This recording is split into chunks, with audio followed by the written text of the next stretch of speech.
some of you, along that process, and it's true of you, it's true of many. Esther experienced it too, especially in the beginning. You become so determined to be really good, deliberate creators that you sort of hold yourself back from the expansion that you're not up to speed with yet. You don't ask for all that you want. You just don't let yourself go there because you're guarded. You don't want that other shoe to drop. You don't want to come face to face with the realization that you've asked for something that you haven't allowed yourself to realize.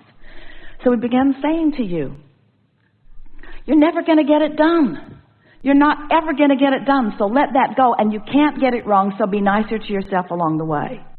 But still, there's a sort of precision about you, a sort of guardedness about you, a sort of, I'm going to get this right, that doesn't allow you the adventurous version that you really want. The really adventurous version, because you're afraid of getting it wrong.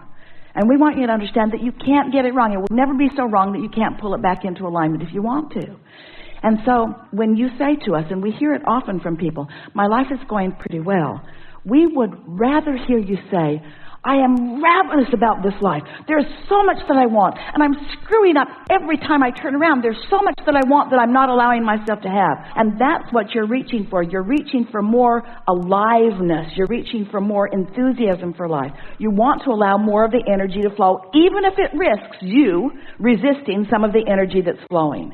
And so sometimes when that desire is strong within you and you have not even acknowledged it to yourself, something that indicates the resistance that you've got going on shows up in your experience and causes a faster development of desire, faster than ever before.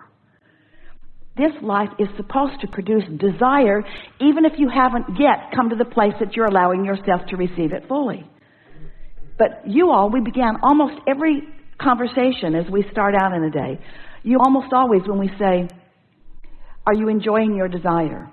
Because we want you to have desire that is rampant, that you aren't up to speed with, because it's so fun getting up to speed with the desires that you're not up to speed with. That is the zest of life that you're looking for. We're going to say it again. The zest that you're looking for is for your life to launch rockets that you're not in the vicinity of because it's so fun to get in the vicinity of it.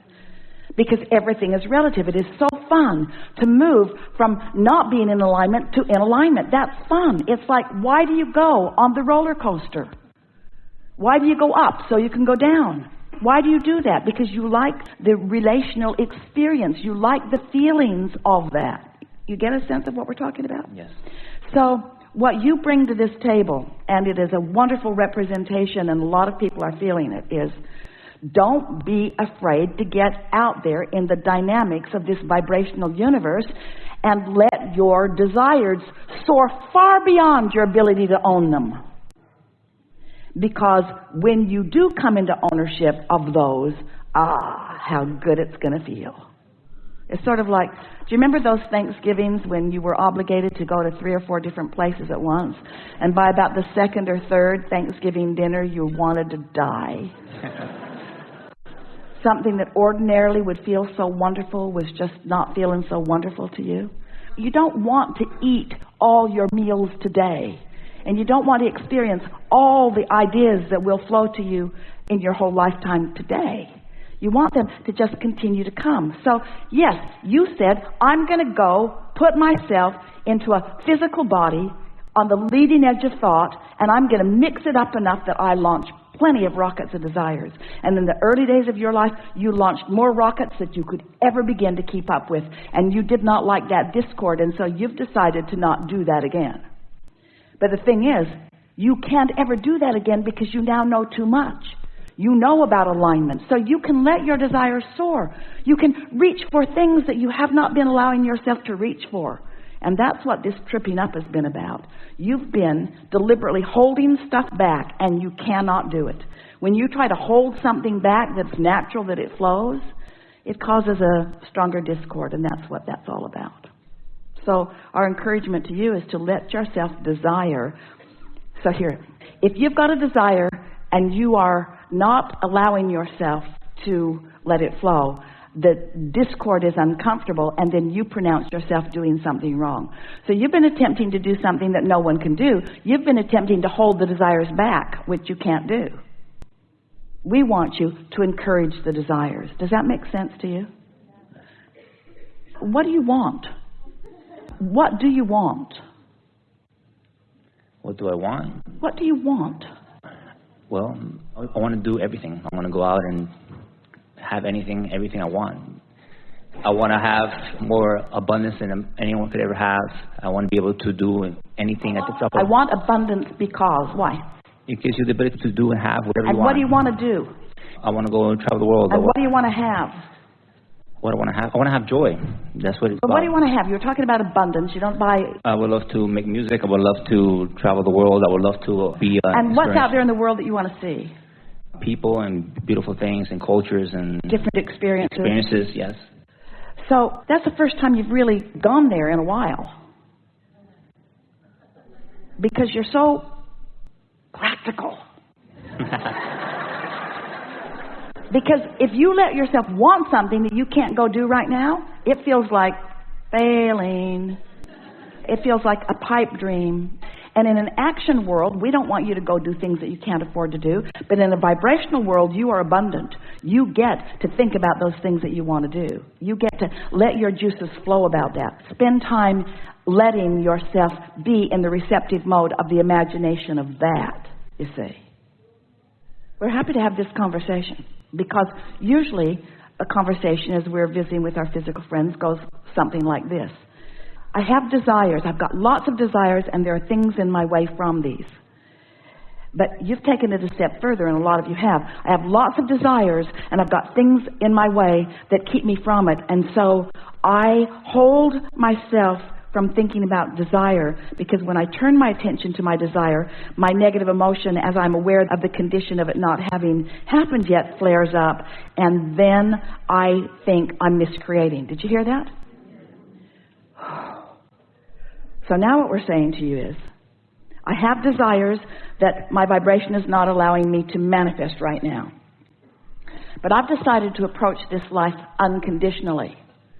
So I don't need the condition of that desire right now to be happy. The thought of it feels good to me. I'm going to allow myself to think about it. I'm going to allow myself to find the feeling of it. The feeling of landing in a country that I haven't been in before and looking out the window into the environment of it and getting my first glimpse of something that is new.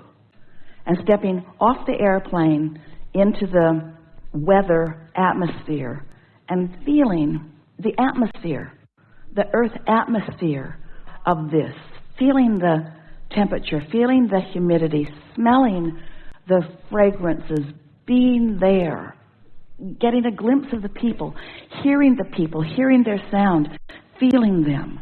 In other words, you don't have to go there physically in order to have that emotional experience. You see what we're getting at? And as you allow yourself that emotional experience, we're going to say it. We've just got to that unconditional experience, because the condition didn't happen yet. You aren't on the airplane. You aren't on the airplane. You're not there smelling it with your nose. You're smelling it with your emotion. You have allowed the thought to manifest. So don't hold back from that. When we begin every gathering, we say to you, are you enjoying your desire? And you say, yeah, you do. You say, yeah. But you're usually not enjoying your desire. You don't really get what we mean, because what you mean is, I'm allowing myself to enjoy the desires that I'm letting myself have, because I'm keeping a close guard on not wanting more than I believe I can have, because it's torturous. And we just think that torturous contrast is so good for you, because you cannot hold desires back, and when you try, you introduce unnecessary resistance into your experience.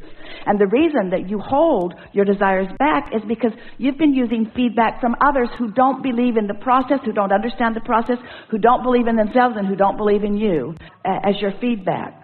So if you say to someone who hasn't traveled the world, who doesn't understand about vibrational currency, it's a vibrational currency that we want you to spend. We want you to discover the currency of vibration, the currency of letting the energy flow. We wanting to expand your sense of where you stand and who you are in this equation of creation. And we're wanting you to, all of you, to hear us when we say, you're not getting your fair share. You're holding yourself back from your fair share because you've got bogus beliefs and flawed premises that keep you from letting yourself have your fair share. So in that limited thinking, you don't let yourself want in the way that you naturally do, and you practice not letting yourself want with such deliberateness because you don't want to look bad. You don't want to be talking about stuff that you can't demonstrate right now. But we want you to be talking about stuff that you can't demonstrate because we want the unconditional pleasure of it to be what you're going for.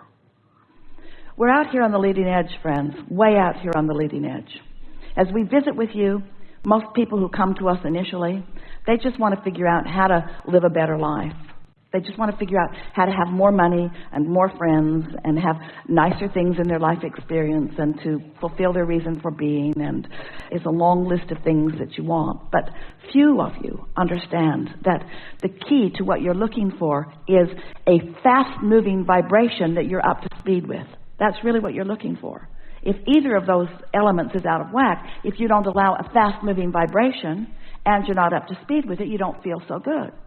So sometimes, if you've, in the early days, you allowed a fast-moving vibration, but you weren't up to speed with it, you felt bad. And so you say, well, I'm not going to do that again. And we're saying, but don't let the thing that you give up be your fast-moving vibration. Your fast-moving vibration must be encouraged. What you want to do is get up to speed with it. So we want you to talk more with more sense of ownership of who you really are and what's coming. We want you to say things like, I am one of the most vibrationally prosperous people that I've ever met. I understand the laws of this universe. I understand how things work. I get who I am. I can feel the power of who I was when I was born. I can feel the perfection of my choices. And the contrast that I lived was so perfect for me. I launched so many rockets early in my life experience. And my vibrational reality, my vortex, is huge as a result of that early work that I did here in this physical body. I'm so happy that I was always on my path and I always did exactly what I was here for. And I love that there is a robust vibrational calling that is calling me in a really powerful way. And I revel in every hint of it, every inkling of it that I get. I revel in that. And I love being consciously aware of my emotional guidance system. I love knowing when I'm letting myself be up to speed and when I'm not. I'm poised for the perfect life experience. I don't compare myself with one other person because what they have, what they're doing, what they're thinking, how they're being, how they're feeling really is irrelevant in terms of my relationship with who I am. It's irrelevant in terms of who I was coming in and who I was when I was born and who I am standing here and who I am as a non-physical energy.